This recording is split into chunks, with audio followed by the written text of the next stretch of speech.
내적이고 영적이고 신앙적인 이 부분을 먼저 회복시키고 각성시켜야 되겠다.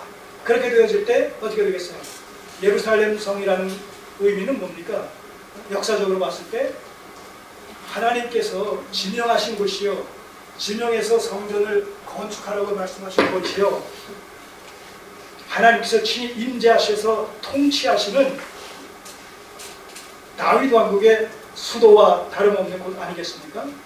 자, 이런 곳임에도 불구하고 그들이 그곳으로 이주해서 살아야 된다라고 했을 때 많은 그 희생이 요구될 수밖에 없는 이런 상황 속에서 꺼려하는 그런 부분이 없지 않기 때문에 우선은 그 예루살렘 성을 중건하고 또 신앙적이고 영적인 이런 부분을 각성시켜서 우리가 지금 여러 가지 경제적으로 현실적으로 어렵더라도 자, 그곳이 어떤 곳이냐?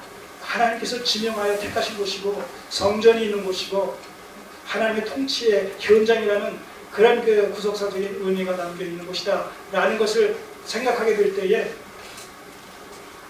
당장 주어지는 경제적인 어떤 어려움을 넉넉히 극복할 수 있을 거란 말입니다.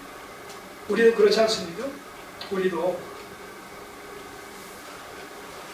이 땅에서 삶이 고달플지라도 우리 앞에 여러 가지 고난과 핍박과 이런 시련이 주어진다 손칠지라도 우리의 근본을 생각하면 우리의 영적인 정체성, 신분, 소속, 우리의 미래를 생각하게 될 때 정말론적인 하나님의 나라에서 우리가 영원히 살 수 있는 이런 그 삶이 보장되어 있다는 것을 우리가 염두에 두면서 넉넉히 세상을 어려운 가운데서도 감내하며 믿음으로 극복하는 이런 그 삶을 살아가게 되지 않겠습니까? 그런 맥락에서 먼저 중요한 것인 거예요. 강제로 이주시키는 것이 중요한 것이 아닙니다. 또 회복됐다고 해서 건축됐다고 해가지고 당장 낙성식을 거해야 하는 것이 능사가 아니라 거기에 거주할 사람들의 마음가짐, 그들의 영성, 이것이 회복되어지고 각성되어지는 것이 우선적이다라는 데 관점을 두고 이제 그런 것들을 다 정리한 후에 이제 오늘 우리는 11장을 통해서 비로소 인구 재배치가 다시 시작되는 것이죠. 그 필요성을 느꼈지만 당장 시행하기에는 여러 가지 문제점들이 있기 때문에 그 문제점들을 해결하기 위해서 이 영적인 부분, 신앙적인 부분을 가지고 정비를 한 다음에 그것이 정비되어진 상태에서 이제 인구 재배치에 들어가는 거예요. 이것이 이제 오늘 11장의 얘기입니다. 11장입니다. 그 맥락을 이해하시겠습니까? 왜 인구 재배치가 그 7장에서 시행되지 않았고 왜 낙성식이 저 12장으로 미루어졌고 신앙적이고 영적인 부분을 먼저 다루지 않으면 안 되었는지 라는 부분입니다. 그 부분이 이제 해결될 때 비로소 이제 오늘 11장에서 인구 재배치를 시도하는 것이죠. 그러니까 이런 일들이 느헤미야의 입장에서, 저자 입장에서는 아주 주도 면밀하게 의도되어지고 계획되어지는, 그리고 더 중요한 것은 뭐예요? 그 뒤에서 하나님께서 느헤미야의 마음을 주장하셔서 궁극적으로는 하나님의 이 사역의 일환이죠. 역사의 주관자가 되신 하나님께서 그 당시의 역사를 기뻐하시는 사람들을 도구 삼으셔서 이루어나가심으로 앞서 선지자들에 의해서 예언하셨던 그런 예언들이 후의 역사 속에서 역사를 도구 삼아 성취되어지는 이런 모습을 우리가 여기서 놓쳐서는 아니 되는 것이죠. 자, 한번 살펴보겠습니다.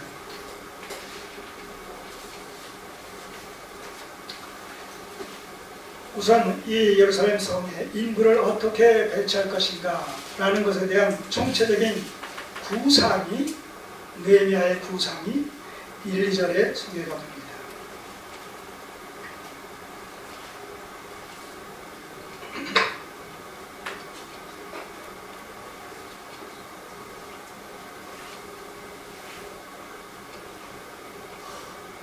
그리고 3절 이하에서 마지막 절까지는 이제 그 구상에 근거해서 계획에 근거해서 재배치되어진 사람들의 명단이 소개되고 있습니다.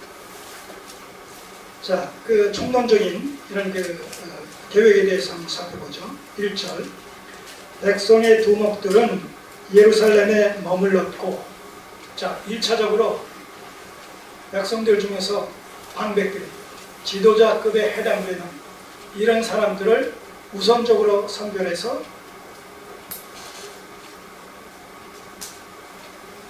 거주자로 지명을 했다는 것이죠. 백성의 두목들, 지도자, 방백들을 해도 과언이 아니죠. 두목들은 예루살렘에 머물렀고, 그 다음에 그 두목들 외에 남은 백성들, 남은 이스라엘 백성들을 중에서 제비를 뽑아 10분의 1은 거룩한 성 예루살렘에 와서 거하게 하고, 남은 백성들 중에 10분의 1을 제비 뽑아서 뽑혀진 사람들을 예루살렘 성에 거하게 했다는 것이죠.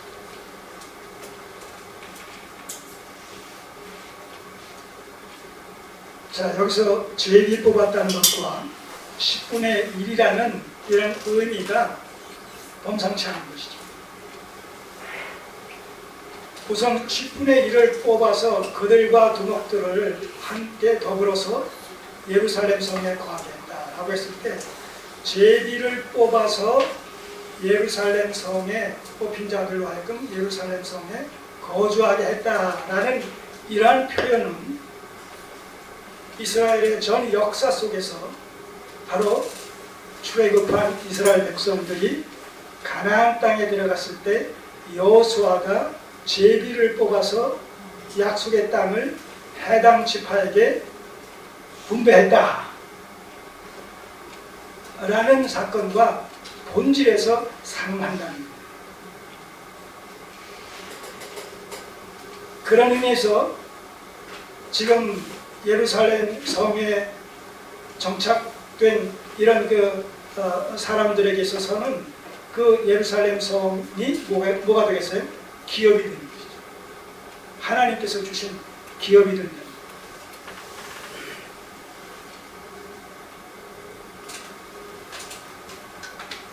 그냥 단순히 제비 뽑는 것이 아니라, 자, 오늘 이번 주 암송 구절이 뭡니까? 지금 보세요. 사람이 제비는 뽑으나 이를 작정하기는 여호와께 있느니라.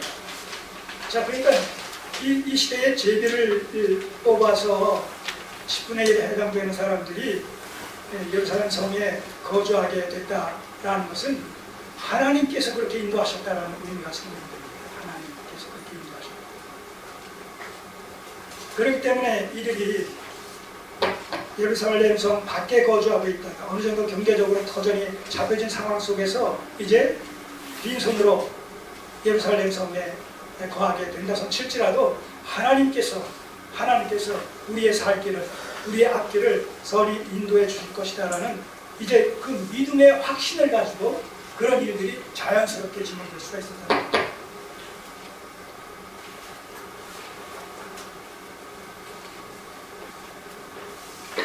자, 그런가 하면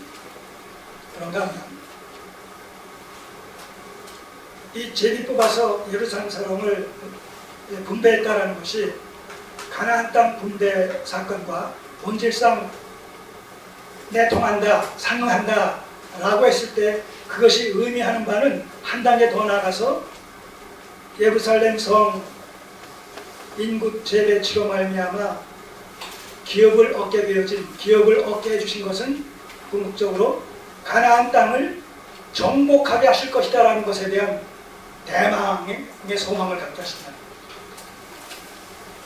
단지 거기서 머무는 것이 아니라 예루살렘을 하나님께서 회복해 주셨다는 것은 예루살렘이 남유다의 도성 아니겠습니까?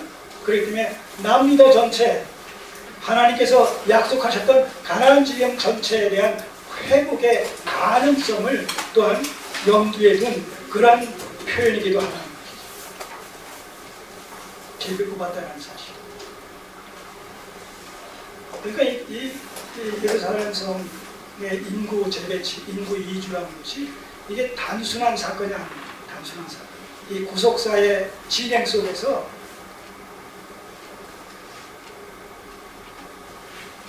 자 보세요. 이스라엘 백성들이 가나안 땅에 들어갔다. 땅을 분배받았다. 약속의 땅을 분배받았다. 무슨 언약의 성취입니까? 아브라함 언약의 성취 아니겠습니까? 자 그런데 쫓겨났어요. 멸망당했어요. 아수르한테, 바벨론한테. 그리고 포로로 잡혀갔어요.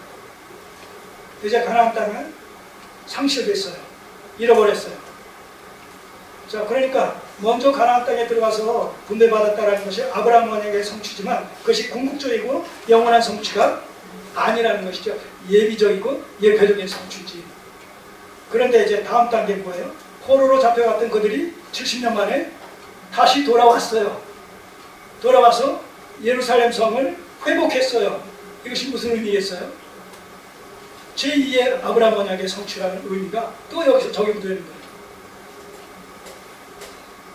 그러나 그것도 또 예비적이고 예표적인 성취죠. 왜냐하면 그들은 그럼에도 불구하고 여전히 페르시아의 지배하에 속국으로서 존재하고 있었기 때문에. 그래서 아브라함 언약의 궁극적이고 실제적인 성취는 어디로 가요? 아브라함의 참 후손, 영적 후손들로 구성되어진 바로 교회 공동체가 아브라함 언약의 최종적인 성취의 대상이 되는 겁니다. 물론 그것은 정말론적으로 하나님의 나라가 도래하게 될 때 궁극적으로 완성되는 것이죠. 저 이렇게 연결이 되어지는 겁니다.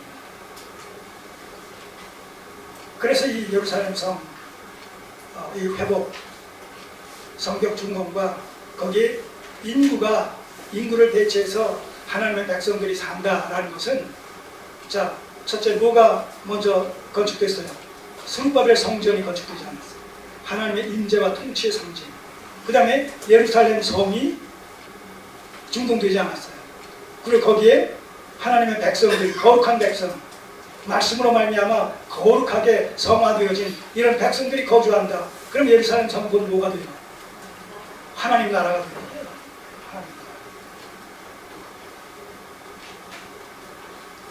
하나님 나라로 존재하는 거예요. 그러나 그럼에도 불구하고 이제 우리가 놓치지 말아야 될 것은 하나님의 나라로 존재하는데도 불구하고 그들의 그 당시의 상태는 페르시아의 속국의 이런 그 모습으로 존재하고 있었다라는 사실로 말미암아 그들이 하나님 나라로 존재한다는 개념은 뭐예요? 영적인 의미예요. 영적인 의미. 그리고 그 실체가 결국 뭐예요? 그리스도 안에서 메시아 왕국, 곧 교회로 또 연결이 되어집니다. 이렇게 접근을 하든 저렇게 접근하든 도달점은 어디냐? 그리스도로 말미암는 제사장 나라, 메시아 왕국, 다윗 왕국, 교회 공동체.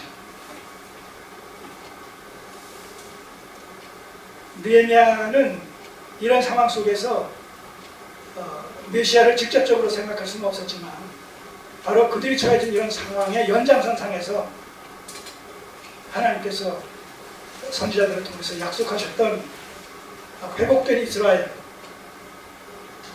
회복된 신다윗 왕국의 정체성, 그것은 가시적인 나라의 개념이 아니라 불가시적이고 영적인 하나님의 나라일 것이라는 사실을 그는 통찰하고 있습니다.